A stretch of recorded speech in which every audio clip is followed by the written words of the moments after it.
लोगोफोर नोंथांमोनखौ आंनि आयना बड' इउटुब चेनेलाव बयखौबो बरायबाय। ओमफ्राय आङो दिनै जोंहानि गामि खाथियाव माने मंगलबार बाजार जायो आरोना, हाथाय जायो। ओमफ्राय बेहायनो थांनानै आं नैबे आयनाखौ बायना लाबोदों गोदान। ओमफ्राय बे आयनायाव लिरगोन आङो आयना बड' लिरनाय जागोन आरोना। आङो बेहाय आयना बड' माने बियो आंनि बेस्टसो आरोना, बियो बे आयनाया आंनि थाखाय बेस्ट जागोन आरोना। ओरै गानगोन आरोना, बेहाय माबा बिनि माबा दंखायो, आइकारनि गानग्रा दिरुं माबा दंखायो आरोना। बेहाय आङो सोनानै बेखौ आलायनानै ओरै लागोन आरोना। ओमफ्राय नैबेहाय आयनायाव जाहैबाय आयना बड' लिरनाय थागोन आरोना। बेहाय आयना बड' थागोन आरोना, आयना बड' इउटुब चेनेल लिरनाय थागोन आरोना। नैबेहाय ओरैजायबो लिरगोन ओरैजायबो लिरगोन आरोना। ओमफ्राय आङो दायो मंगलबार हाथायाव मा बायना लाबोखो आङो नै, आङो हाथायाव थांनायखौ आं नोंथांमोननो भिडिअनि गेजेरजों शेयार खालामनाय जायासै। ओमफ्राय आं दायो न' फैनानैसो शेयार खालामनाय जासिगोन आरोना। आं मा लाबोखो आयना लाबोदों आरोना 10 रुपिसनि। ओमफ्राय नैबे सलार बेटारिनि थाखाय इस्ट लाबोदों आङो। माने कारेन्टआथ' दङ दंनाया, थेवबो एखमबा इमारजेन्सि कारेन्ट गैयाबा सोलिनो थाखाय नै दा इस्ट गैला नालाय आंना रानबाय नालाय एसे। ओमफ्राय आं दायो इस्ट लुदेरना होनोसै आरोना बेटारियाव। ओमफ्राय नै बाबानि थाखाय आं हुरुमुला लाबोदों, बिराद मोजां मोनो बे जानो।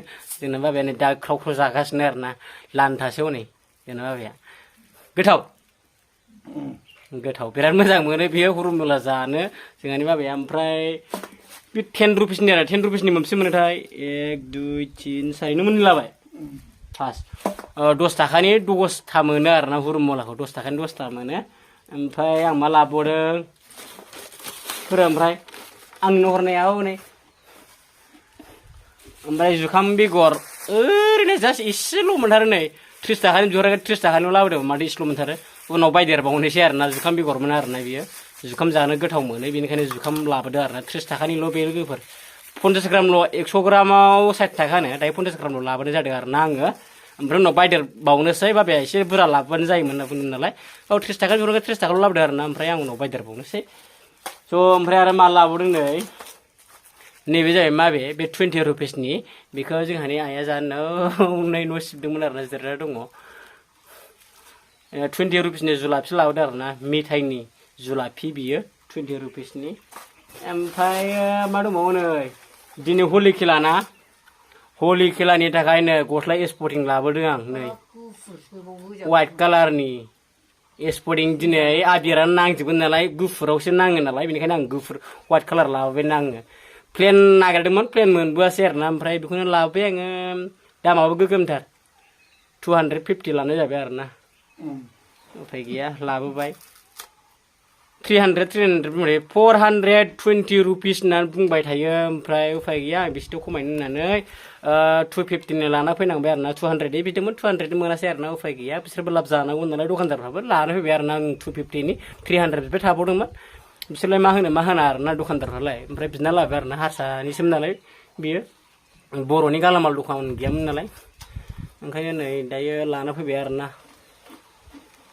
250नि लाना फैबाय आरोना। स' लोगोफोर नोंथांमोना आंनि आयना बड' इउटुब चेनेलखौ दिनैनि बे ब्लग भिडिअखौ नायनानै नोंथांमोना माबायदि मोनखो अननानै कमेन्ट बक्सआव खिन्थाहरब्लानो जाबाय आरोना। जुलाफिखौ मोनजाया, बियो आइनि थाखायसो। 8थाल' मोनो नै 20 थाखानि 8था, साननानै हरनायसो बेसेबां मोनो होनना बुंदोंमोन। 8 पिस मोनो नै 20 थाखानि, दा 8 पिस दङ आरोना बेहाय। रावनोबो खमबो हराखै, बाराबो हराखै, 10था हर होनना बुंदोंमोन, हराखै आरोना। दा 8था मोनबाय 20 थाखानि, बेनोसै आरोना। ओमफ्राय आं हुरुमुलाखौ जानोसै मोनसे। दिनै हलि गेलेहैगोन आङो, नोंथांमोना दा आंनि भिडिअनि गेजेरजों नुगोन, नायलांबाय था आरोना। आङो आबिर लाबोआखै, आबिरा हजों लोगोफोर लाबोगोन आरोना, जोंनि क'क्राझार जिल्लानि सिङाव थानाय गौरां पार्कआव थांगोन आङो दायो। लोगोफोर जों थांगोन आरोना, टट' गारिजों थांगोन, नोंथांमोना नुलांबाय थागोन आरोना दा नेक्स्ट भिडिअआव। दायो आं हुरुमुला जानोसै। ओमफ्राय आंना दारिया बांगाल बायदि जाजोब्बाय आरोना। आं हासुथ'ला, ओमफ्राय गोदोना माने रज'जोबो नै आंना। नोंथांमोना आंनि दा नेक्स्ट भिडिअआव आबिर गेलेनायखौ नुनो मोनगोन। नोंथांमोना आंनि भिडिअखौ नेनानै थाबानो जाबाय आरोना। ओमफ्राय स' लोगोफोर दिनैनि भिडिअखौ बेखिनियावनो दोनथ'नाय जाबाय आरोना। बाय बाय लोगोफोर, thank you for watching, bye बाय। स' दायो आङो गस्ला गोथांखौ गाननाय नायनोसै आरोना, नोंथांमोना नायबाय थाबानो जाबाय आरो। आं दा गस्ला गोथांखौ गाननानै लानोसै। स' फाइनालि दायो आङो गस्ला गोदानखौ गानना लाबाय नै, आयना बड'आ माबायदि मोनखो नै दिनैनि हलि खेलायाव बेखौ गानगोन आरोना लोगोफोर आबिरा गोजा गोथां गोमो गोजै गासिबो रं कालारानो नांजोबगोन नालाय ओमफ्राय बेखायनो एसे आगर एरथों होननानै आं गस्ला व्हाइटखौ गाननाय जाबाय आरोना बायनानै लाबोनाय जाबाय स' लोगोफोर नोंथांमोना आंनि भिडिअखौ नेक्स्ट भिडिअआव लोगो मोनगोन आंनि आबिर गेलेनायखौ गस्ला गोदान गाननाय बायनै आं दायो बेखौ गाननानै थांगोन दायो गौरां पार्कआव क'क्राझाराव स' नोंथांमोना नेनानै थाबानो जाबाय आङो गौरां पार्कआव थांगासिनो नेक्स्ट भिडिअआव लोगो मोनगोन थाबैनो स' दायो माबादि नुखो आंनि गस्ला गोदानखौ नै आं आखाइ गोलावसो गानो दे आं सर्ट आंनाव गस्ला हाफ गाननायखौनो नुवा आरोना नोंसोरो जेरावखि थाङा जेरावखि फैया माने आं गस्ला सार्ट आखाइ गोलाव स्पटिं आखाइ गोलाव गानो आंखौ आखाइ हाफ गस्ला गाननाय नुवा आरोना आंखौ सर्ट गाननाय नुवा दायो नै फुल स्लेभ गानो आरोना माने आं आखाइ गोलाव गानो स' लोगोफोर आंखौ मालाबाबो गस्ला आखाइ खान्दा गाननाय नुफेरा आरोना जन्मनिफ्रायनो होनजायो दासिम दिनैसिमबो स' बेनोसै लोगोफोर नोंथांमोना आंनि गस्ला गोदानखौ माबादि नुखो गोबोरखि मोखांखौ माबादि नुखो अननानै कमेन्ट बक्सआव खिन्थाहरब्लानो जाबाय आरोना लोगोफोर अब्ला बेखिनियानो दोनथ'नाय जाबाय आरोना लोगोफोर नेक्स्ट भिडिअ थाबैनो लोगो मोनगोन टाटा thank you for watching bye bye